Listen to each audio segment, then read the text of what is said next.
सब देखने और सुनने वालों को मोहब्बत भरा सलाम।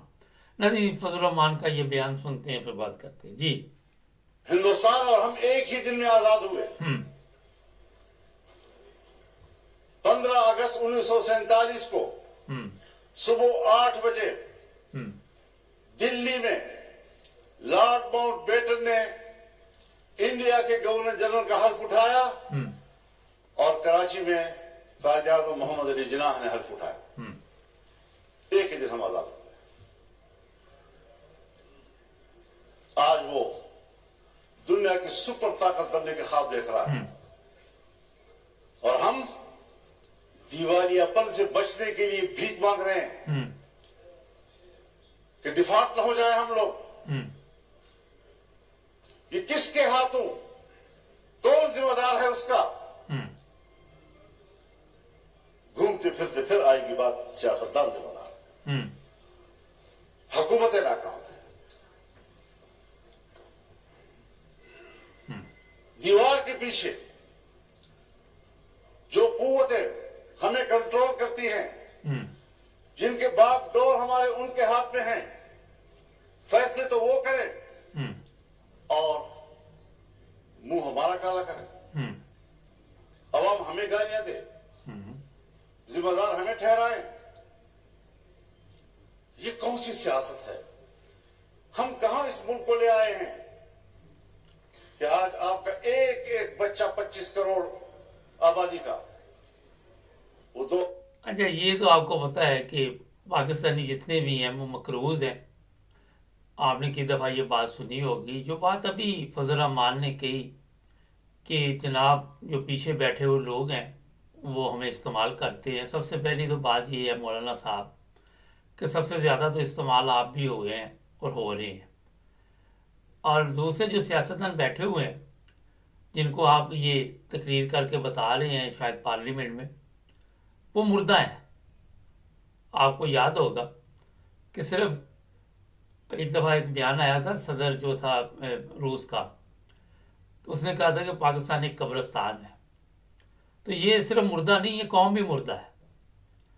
अब जो सबसे अहम सवाल है वो ये है कि आज ये एक खबर मेरी नज़र से गुजरी, पता नहीं वो ठीक है ये गलत है, कि किसी फौजी के ऊपर मुकदमा दर्ज नहीं होगा और वो फौज खुद उसका जो भी फौज का तरीका कार है उसके मुताबिक कार्रवाई करेगी। अगर हिंदुस्तान की बात कर ले, अभी फजल रहमान साहब ने कही, तो वहाँ पे जनाब पुलिस वाला जो है वो एक फौजी को गिरफ्तार कर सकता है। हमारे पुलिस वाले की ये औकात नहीं है कि वो किसी फौजी को गिरफ्तार करे। और इस तरह का कोई, मेरा ख्याल है कि बयानिया भी जारी किया गया है, पेपर था मैंने देखा उस पर लिखा हुआ था। खैर, आज पाकिस्तान जिस तरह दिवालिया होने के करीब पहुंचा हुआ है, हिंदुस्तान सुपर ताकत बना हुआ है, और वजह क्या है कि हिंदुस्तान के जो सियासतदान हैं वो टिश्यू पेपर की तरह इस्तेमाल नहीं होते। ये जिन मुर्दों के सामने फजल रहमान तकरीर कर रहा है, ये कई दफ़ा मंडी में गए, कई दफ़ा ये बिके, कई दफ़ा इनकी बोली लगी, उसमें फजल रहमान की अपनी भी बोली लगती है, इन सब की बोली लगती है, इनको ख़रीदा जाता है, बेचा जाता है, इनको इस्तेमाल किया जाता है। जो इस्तेमाल करते हैं इनको सामने डाल बना के बैठा देते हैं कि जो गालियाँ हैं इनके ऊपर पड़े। अगर कोई इलेक्शन हार जाता है, जिस तरह वो राना सनाउल्लाह हार गया, उसे मशीर लगा दिया गया। मैंने तो ये पहले ही बता दिया था कि जो हार जाएंगे वो भी समझे कुछ ना कुछ यहाँ पे उनको कोई मशीर वजीर कुछ ना कुछ लगा देंगे।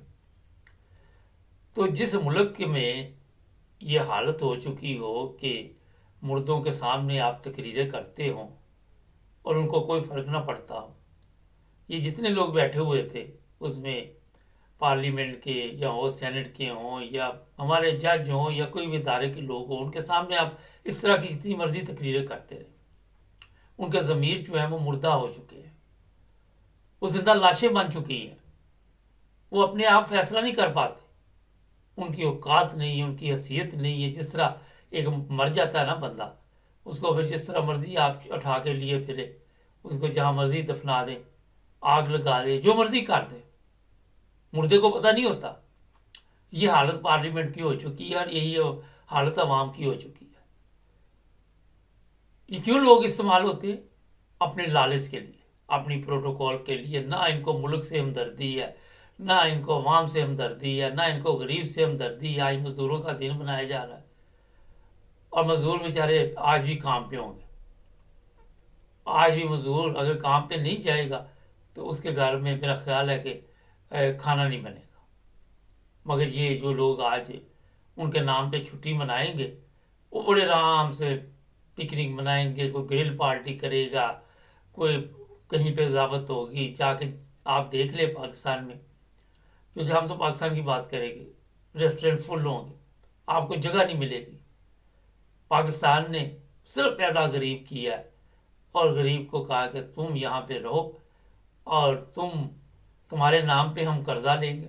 ये मजदूरों के नाम पे कर्जा लेते, जो अभी फजल रहमान ने कहा।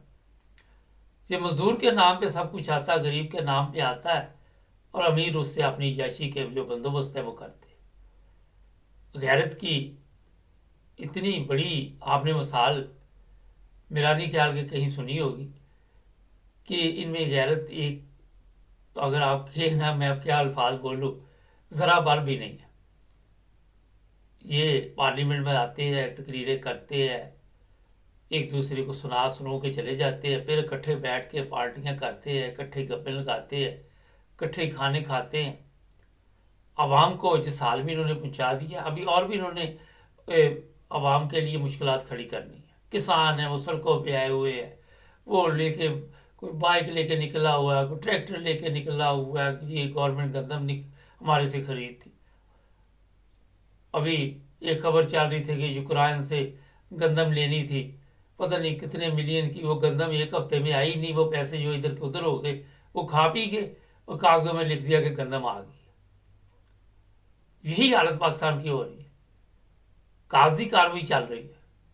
आपने मुख्तलिफ जगह पे देखा, कहीं पे लिखा होगा यहाँ पे हॉस्पिटल था, यहाँ पे स्कूल है, यहाँ पे फलां है, और सारे वो पैसे जो है वो खजाने से लेकर उसी के नाम पे लोग खा रहे।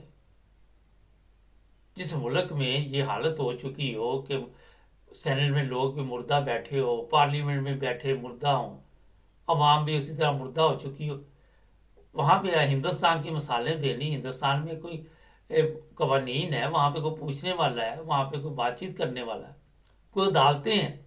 हमारी अदालतों की तरह थोड़ा कि वो एक चीफ जस्टिस बैठा हो, उसको सब जज छोड़ते जा रहे हैं, वो भी बेशर्मी की तरह बैठा हुआ है। राना सनाउल्लाह को उधर बैठा दिया जी, सोशल मीडिया पे पीटीआई के लोग जो हैं वो प्रोपेगेंडा कर रहे हैं, उनके खिलाफ बातचीत कर। कोई काम नहीं आपने करना, कोई ऐसा कारनामा अंजाम नहीं देना कि जिससे मुल्क की हालत ठीक हो सके। मुल्क के लिए तो आप आए भी नहीं है, बेईमानी के साथ आप लोग आए, आके कोई हाफिज कुरान की आयत सुना रहा है, कोई कुछ कर रहा है, ऐसे लग रहा है जैसे सब फिल्मों में काम कर रहे हैं और हकीकत की दुनिया से बहुत दूर है। किसी को मरने का खौफ नहीं, किसी को ये खौफ नहीं कि हमारे से पहले कितने हैं जो जलीलो ख्वार होके इस दुनिया से जा चुके हैं, मगर इनको कोई फर्क नहीं पड़ता, बेज़मीर हो चुके हैं। तो फजल रहमान साहब, आप भी इसी टीम का हिस्सा है। आगे तकरीर आप उस वक्त करते हैं जिस तरह राना सनाउल्लाह लगा हुआ था, फिर उसको एक मशीर का वहाँ होता दे दिया, अब जवेद लतीफ़ है, उसको भी अगले दिनों में आपको खबर मिल जाएगी। तो आपके मुंह बंद करने के लिए वही लोग आपको कहीं ना कहीं लगा देते हैं कि यार चलो ये खामोशी से बैठा तो रहेगा ना, हमारे खिलाफ तो बात नहीं करेगा। तो ये ज़मीर फरोश लोग जिनमें गैरत नाम की कोई चीज़ नहीं है, जिनकी हालत है मेरा ख्याल है कि एक मरे हुए इंसान से बदतर हो चुकी है, क्योंकि मरे हुए इंसान के लिए तो कोई ना कोई दुआ भी करता है ना, तो इनके लिए तो कोई दुआ भी नहीं करता, बददुआ ही देते हैं लोग इनको। तो ये मुल्क की तकदीर बदलेंगे, ये मुल्क के हालात ठीक करेंगे। आज बड़े अहम प्रोग्राम में जुड़े रहे हमारे साथ, हमारे चैनल को सब्सक्राइब करें।